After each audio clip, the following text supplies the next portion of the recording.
This is coming, this is important, but my board doesn't understand. Oh, yeah. They don't understand that there is a new era of transparency coming. Yes. And they don't really understand the significance of this. So I'm a management practice associate professor at the University of Cambridge Judge Business School in the accounting group. I'm also the program director for the Executive Master of Accounting program at the Cambridge Judge Business School. You have been working with organizations across Asia, Africa, Middle East, right?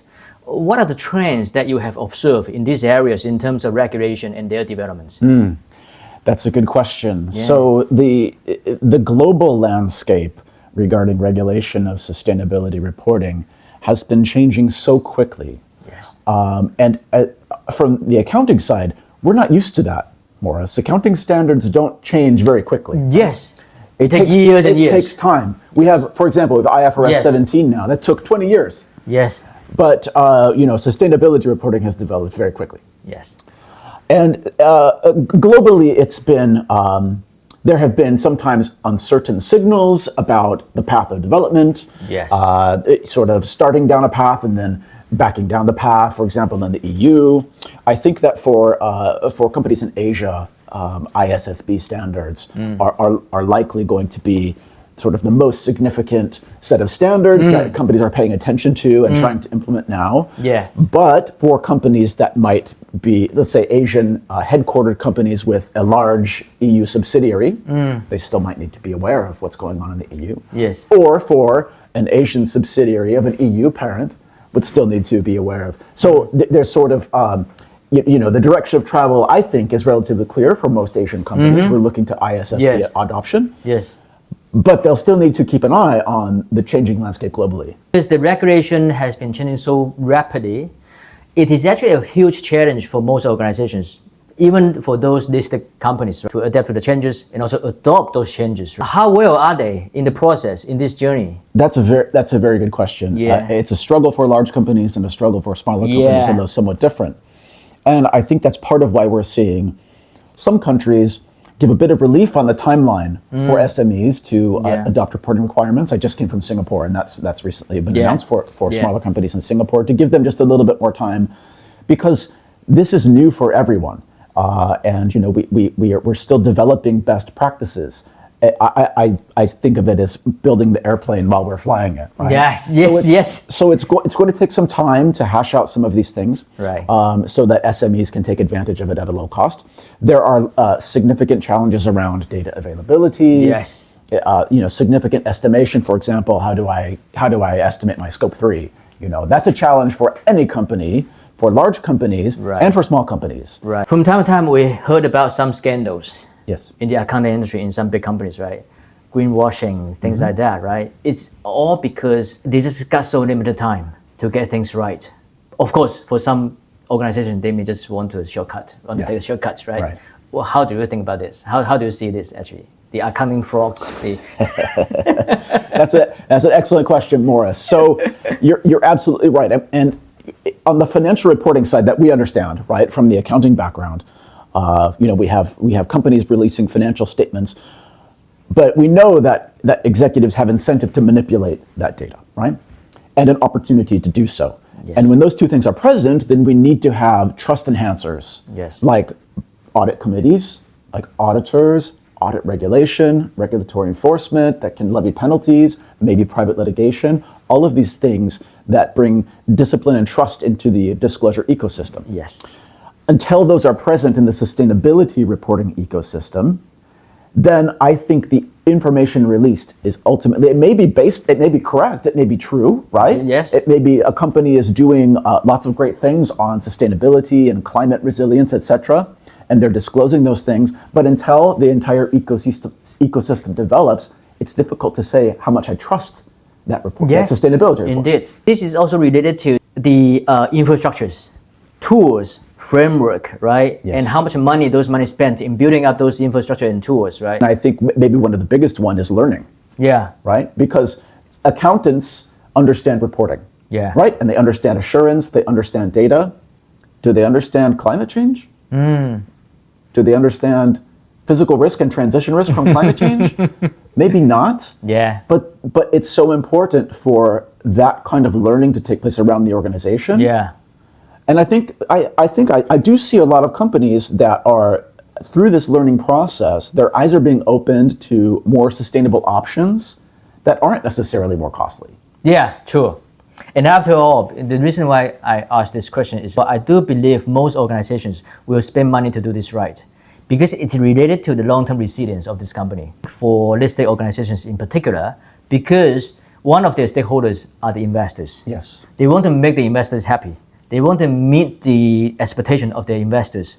So my next question is, so based on your past experience, Professor, how do the investor expectations shaping the landscape of sustainability and all the behaviors of these corporates? That's an excellent question, and I think that the answer is it's kind of complex. It because when you talk about investors, well, there are lots of different kinds of investors. Yes. There are index funds. Yes. Right? There are hedge funds, right? So there are activist investors. Yes. So to say investors, already we're sort of collapsing that into a single group, when in fact there are a broad array of investors with different preferences. So true. And that varies by company, it varies by sector, it varies around the world. I think that in the sustainability reporting world, investors are very important stakeholders. But they're not the only stakeholders. Yes. Okay. Their regulators will be paying attention. I hope they're paying attention. Will be paying attention to these disclosures. Potentially, activist groups, NGOs, academic groups that might bring additional scrutiny. And we have seen this.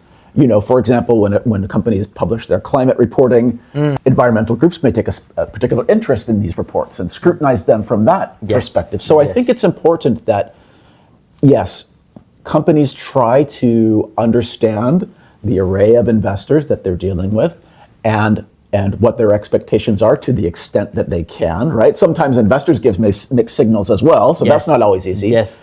But also the expectations of other stakeholders. There are so many stakeholders. They got different voices, right?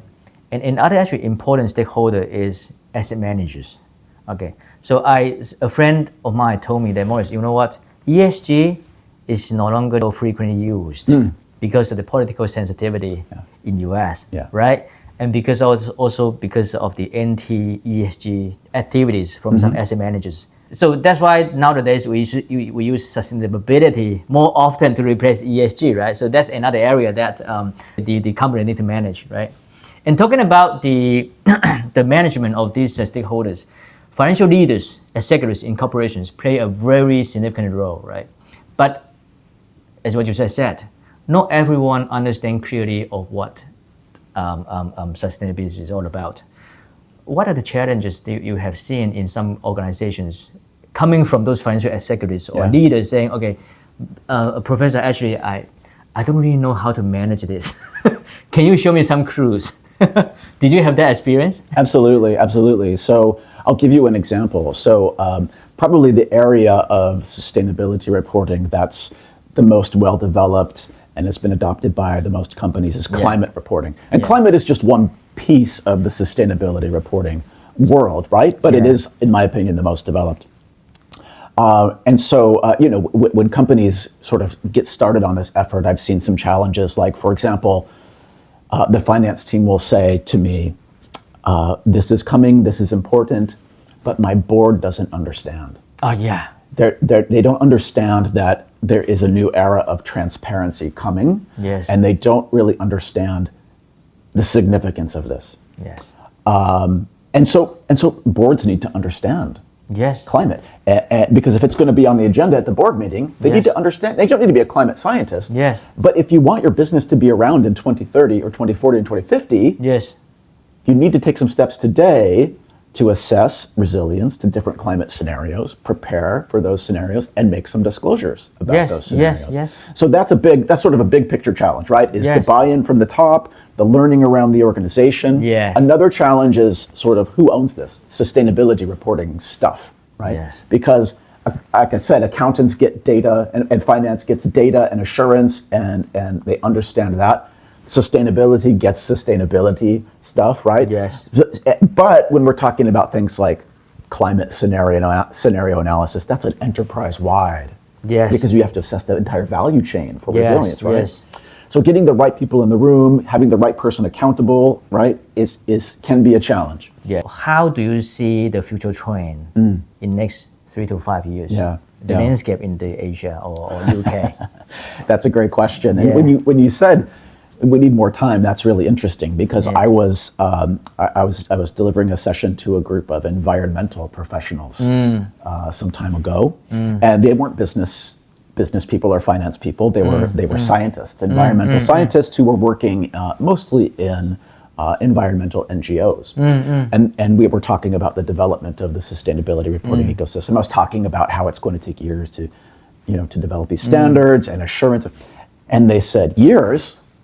We don't have years. We need this 10 years ago. We need to move faster. Yeah. And of course, when you talk to the finance and accounting, it's like, we need more time.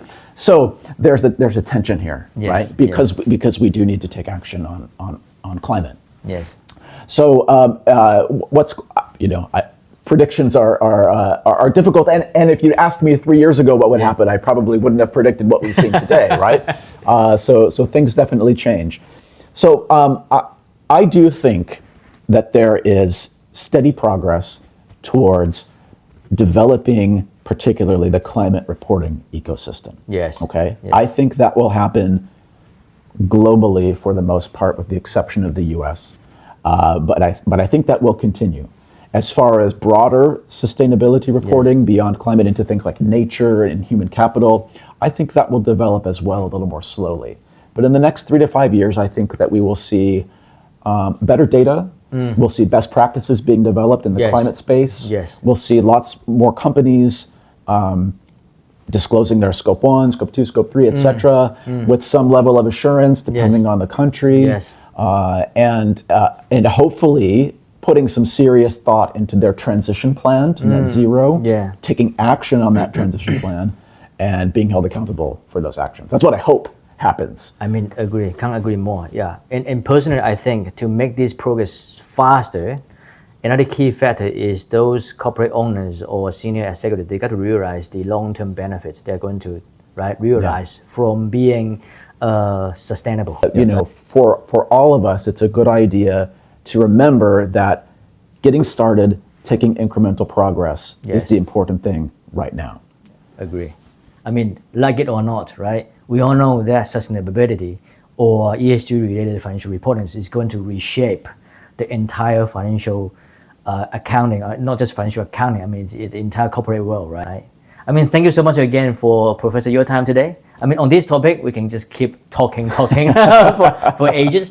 I hope next time we have more time to share more details with our audience, okay? Thank you, Morris. It's been a pleasure. Thank you, Professor. Okay, see you.